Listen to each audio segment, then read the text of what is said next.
where the religious, sometimes the religious personality or the appearance of the religious personality is very intimidating.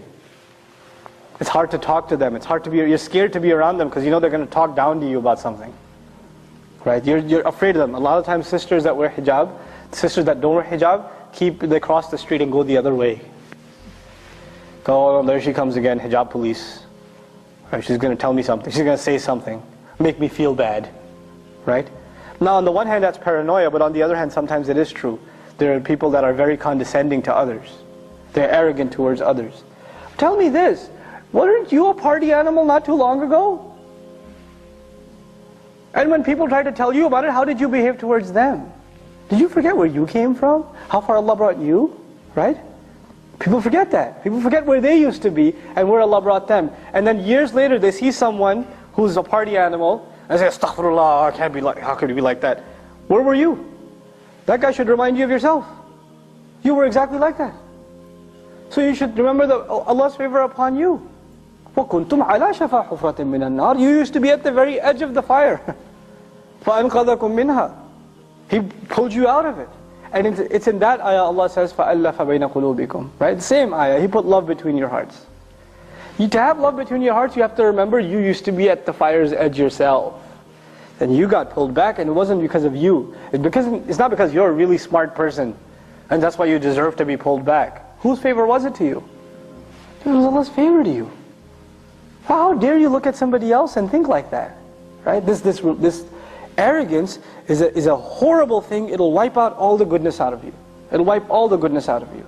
And it is most of the time our youth who end up into heated debates about whatever, if it's a theology issue, if it's a fiqh issue, if it's an MSA presidency, I don't care what the issue is. Doesn't even matter. You know usually what the root problem of the debate is? It's ego.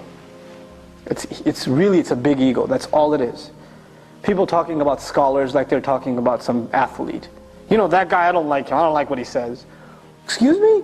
Do you know what journey he made for the sake of Allah? Even if you disagree with him, the fact that he left his home, whoever that scholar is, and traveled halfway across the world to seek knowledge, and spent nights and nights and nights praying and memorizing and studying, you're going to just pass a comment on him like, I don't like what he says, I think he's deviant.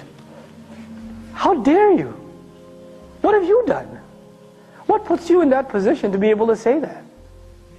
And you know, if you disagree with a Muslim and you think they're wrong, what should be your first attitude towards them? You should pass a verdict on them that they're headed to hell, or should you genuinely be concerned for them? And if you were genuinely concerned for them, you wouldn't talk to anybody else about them. Who would you talk to? Themselves.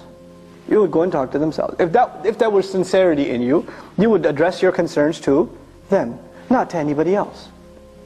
But this shows lack of sincerity. This shows ego. This shows you've got your team, you're rooting for your side, and you're just going to make comments about the other. That's immature, arrogant, egotist. This is what it is. Now, if that's the state we've reached, now we're coming to a little bit of the remedies. First of all, the first remedy is hope itself. Hope isn't lost. Allah Azza wa Jal in the next ayah, so beautiful, man, subhanallah. He says, "I'lamu, you had better know, anna Allah yuhyi al-arda ba'da mawtiha."